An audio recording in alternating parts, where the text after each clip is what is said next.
जब भी हम मार्केट में कोई कंप्यूटर सिस्टम या फिर कोई स्मार्टफोन खरीदने जाते हैं तो वहाँ पे हम चेक करते हैं रैम। तो रैम क्या होती है, रैम कैसे काम करती है और कितनी रैम हमारे कंप्यूटर सिस्टम या फिर एंड्रॉयड या फिर स्मार्टफोन के लिए ज़रूरी होती है, आइए जानते हैं इस वीडियो में। उससे पहले अगर आपने हमारे चैनल को सब्सक्राइब नहीं किया है तो सब्सक्राइब कर लें, क्योंकि इस पे आपको इसी तरीके की जानकारियाँ मिलती रहती हैं। सबसे पहले बात कर लेते हैं रैम की फुल फॉर्म की। रैम की फुल फॉर्म होती है रैंडम एक्सेस मेमोरी।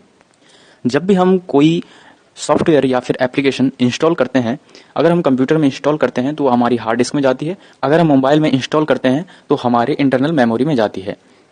उसके बाद इन एप्लीकेशन को या फिर इन सॉफ्टवेयर को यूज़ करने के लिए हमको रैम की ज़रूरत होती है, जो हमारा टेम्परेरी स्पेस होता है।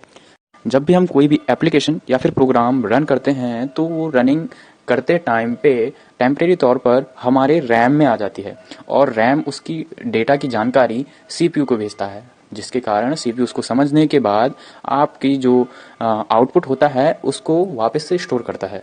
जितनी देर तक हम किसी भी एप्लीकेशन को यूज़ करते हैं उतनी देर तक रैम का स्पेस वो एप्लीकेशन घेरती है, उसके बाद वहाँ से वो स्पेस खाली हो जाता है रैम का। और जब भी हम किसी कंप्यूटर सिस्टम या फिर मोबाइल से मल्टीटास्किंग करवाना चाहते हैं तो उसमें रैम ज़्यादा होनी ज़रूरी है। अगर उसमें रैम कम होगी और आप 3-4 एप्लीकेशन उसमें ओपन कर लेंगे तो आपका सिस्टम जो है या फिर मोबाइल फ़ोन हैंग होना शुरू हो जाएगा। चलिए इसको एक उदाहरण के तौर पे समझते हैं।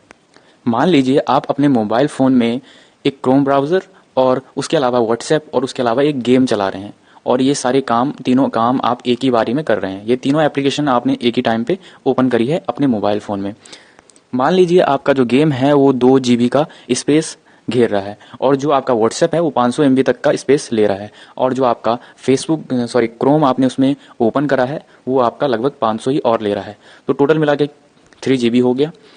बट लेकिन अगर आपकी सिस्टम की या फिर कंप्यूटर या फिर मोबाइल फ़ोन की जो स्पेस है, रैम है, वो कितना है, 2 GB का है, और आप यूज़ कितना कर रहे हैं, उससे ज़्यादा कर रहे हैं, तो इसका मतलब उसका जो वो चला नहीं पाएगा, और चला नहीं पाएगा तो आपका जो सिस्टम होगा या फिर मोबाइल होगा वो हैंग करना स्टार्ट कर देगा। चलिए रैम का कॉन्सेप्ट हम एक उदाहरण के तौर पे समझते हैं। मान लीजिए आपको कोई काम करना है और आप एक टेबल पे अपना काम कर रहे हैं, और जिस टाइम पे आप काम नहीं करते हैं उस टाइम पे आपकी टेबल खाली होती है, और जो टेबल का आपको जितना भी एरिया दिखाई दे रहा है वो सारा रैम का स्पेस है। जब भी हमको कोई काम करने की ज़रूरत पड़ती है तो हम उसमें एक फ़ाइल लेके उठा के रख देते हैं और उसमें काम करना स्टार्ट कर देते हैं, और जब हमारा काम पूरा हो जाता है तो हम उसी फाइल को जहाँ से हमने उठाई थी वहीं पे रख देते हैं। बिल्कुल रैम भी इसी तरीके से काम करती है। और अगर आप मल्टीटास्क कर रहे हैं तो उसमें भी क्या होता है कि जितनी फाइल आपको चाहिए होती है उतनी आप अपने टेबल पे रख देते हो और उसमें काम करना स्टार्ट कर देते हो, और जब हमारे टेबल पे स्पेस होगा तभी हम उस फाइल को वहाँ पे रख पाएंगे। इसी तरीके से रैम में भी होता है, अगर उसमें स्पेस होगा तब तक वो स्मूथली चलेगा, बट लेकिन जब उसमें स्पेस नहीं होगा तो उस टाइम पे वो हैंग करना स्टार्ट हो जाएगा।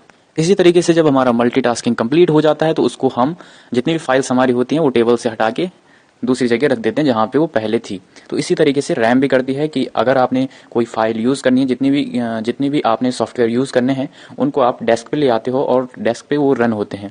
रन होने के बाद जब आपका काम पूरा हो जाता है तो रैम का जितना भी स्पेस उसने घेर रखा होता है वो सब खाली हो जाता है। रैम जो है आपकी वो फ्री हो जाती है और उसमें आप दूसरा कोई भी सॉफ्टवेयर ओपन कर सकते हैं।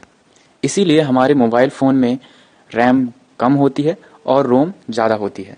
1 GB रैम बनाने में 16 GB रोम तक का खर्चा आता है, और बहुत सारी एप्लीकेशन ऐसा दावा करती हैं कि वो आपके मोबाइल की रैम को बढ़ा देंगे। दरअसल वो करते क्या हैं कि जो आपकी जो इंटरनल मेमोरी होती है उसको यूज़ करके रैम में कन्वर्ट कर देते हैं, बट लेकिन उसकी जो स्पीड होती है वो रैम के मुकाबले बिल्कुल ही कम होती है, जिसका कोई फ़ायदा ही नहीं है। अब बात करें कि रैम जो है मोबाइल फ़ोन में और कंप्यूटर सिस्टम में बढ़ाई जा सकती है या फिर नहीं।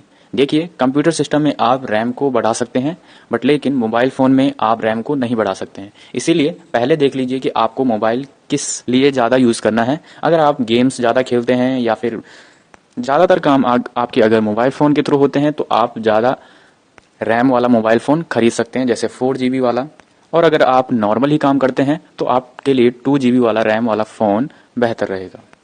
ऐसे ही आपके कंप्यूटर सिस्टम में होता है। तो कंप्यूटर सिस्टम में क्या करें कि जो एप्लीकेशन या फिर जो सॉफ्टवेयर आपको ज़्यादा यूज़ करना है उसको आप इंटरनेट पे सर्च कीजिए और उसका स्पेस देख लीजिए कि वो स्पेस कितना घेरेगा, किस तरीके से वो रन करेगा, उस सॉफ्टवेयर की रिक्वायरमेंट कितनी है स्पेस के लिए, वो चेक कर लीजिए और उसके हिसाब से आप रैम डिसाइड कीजिए। आशा करता हूँ आपको ये रैम का कॉन्सेप्ट समझ में आया होगा। दूसरी वीडियो में मिलते हैं किसी दूसरी नई जानकारी के साथ।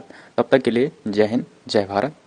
और हाँ, अगर आपने चैनल को सब्सक्राइब नहीं किया तो प्लीज़ चैनल को सब्सक्राइब करें और बेल आइकन को दबाना ना भूलें। धन्यवाद।